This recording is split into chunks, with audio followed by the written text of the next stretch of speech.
Good evening, darlings, and welcome to Retro Tech Comms. I'm your host, Jacob of Retro Tech, and welcome to Retro Tech Cinema, the show where I talk about the various movies that I have seen. And I recently saw Rogue One, a Star Wars story, also colloquially called Star Wars Rogue One. I have a couple thoughts to say about this movie. This Retro Tech Cinema is mainly the show where I just dump all of my thoughts and a horrible mess of just chaos that doesn't make any kind of sense, but I just want to spill my thoughts out there anyway. That being said, this is going to be filled with spoilers, so keep that in mind. If you have not seen Rogue One yet, go see it first, if you're even interested at all. However, if you don't care about spoilers, then go ahead and continue watching. Star Wars Rogue One, a Star Wars story rather, was very... It was good. It was alright. It was alright. That's mainly my final verdict with it, is that it's alright. The reason why I say it's alright was because it is a movie that takes place between episodes 3 and 4. It takes place between Revenge of the Sith and A New Hope. And the general gist of the story is that the whole plot is supposed to explain... it's just supposed to showcase how the rebels got a hold of the plans for the Death Star. That's the entire premise of the movie. And that being said, when the movie was strictly sticking to that part of the plot, it was good. However, Rogue One, a Star Wars story, is hindered because of the fact that we already know how it ends, and I don't mean to say how it ends as in the ending result. We already know the ending result is that the rebels get the plans, because let's face it, we all, or most of us rather, have seen episodes 4, 5, and 6 of Star Wars, and of course episode 7 last year. But what I'm referring to is that we already know what's going to happen to the characters that this movie has. Now, don't get me wrong, I really like the characters. The only issue is that I can't remember one single name. I think the main female character was named Jin, or Jin, or something like that. I don't remember what exactly her name was, but there you go. I can't remember any of the others' names. I can't remember the blind man's name. I can't remember that Gatling gun guy's name, or, I can't remember the pilot's name or that other guy's name. I don't even remember the name of the robot, but the robot was very entertaining. The main issue with Rogue One, a Star Wars story, is that it is ultimately hindered because we already know what's going to happen to the characters. Spoiler warning, and final spoiler warning right now, because I'm going to spoil what happens to Rogue One, alright? Spoilers. Got it? I completely called this before I even went to the movie, but since we already know the ending to the story, they all fucking die. That's it. The entirety of the team, all of the protagonists for Rogue One, a Star Wars story, fucking die. There you go. That is the big thing there, is that everyone dies. Unfortunately, with that kind of story, normally I usually like really slow movies, and this movie should have been just fine. In fact, it is perfectly fine with all of its merits combined, albeit the movie is a bit cliched and formulaic. I already know what happens to the characters, because we already...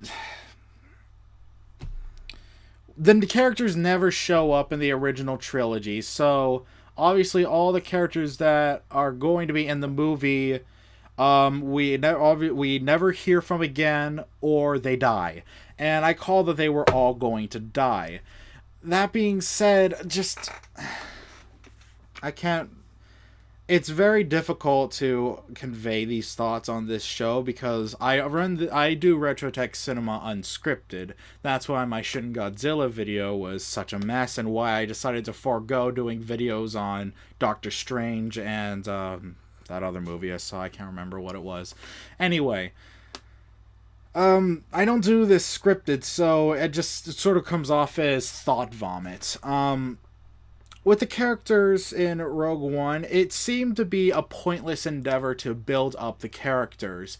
Because ultimately, with all of the elements of the movie, it's supposed to be technically well written and technically sound, but since I already knew that all the characters were going to die because they never show up in the original trilogy or they're never mentioned in the original trilogy, I just knew the ending. I knew they were just gonna die. So now, because I knew that they were all going to die, I personally could not get attached to any of these characters, and it ended up being a pointless endeavor to me. Like, I can't remember. I honestly, for the life of me, can't remember these characters' names.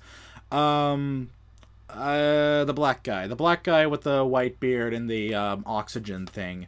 Um, Technically, his story tied to Jin's story was technically well sound, but it just was pointless. And my argument with this movie is that you could cut half of the content of this movie and it would still be the exact same story.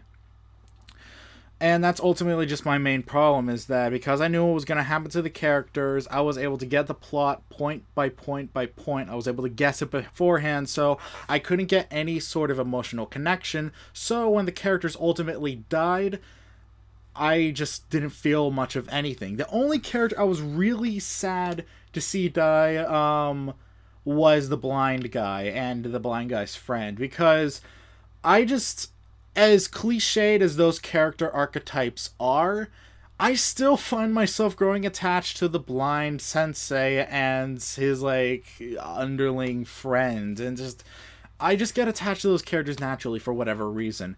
But anyway, that's enough of the story. I'm sick and tired of talking about that. Let's talk about those effects. Oh boy, those effects are quite a spectacle, I must say. Just some of these effects just wowed me so much, and what I'm mainly talking about are the CG works for characters that are that the actors or actresses are too old and or are dead now.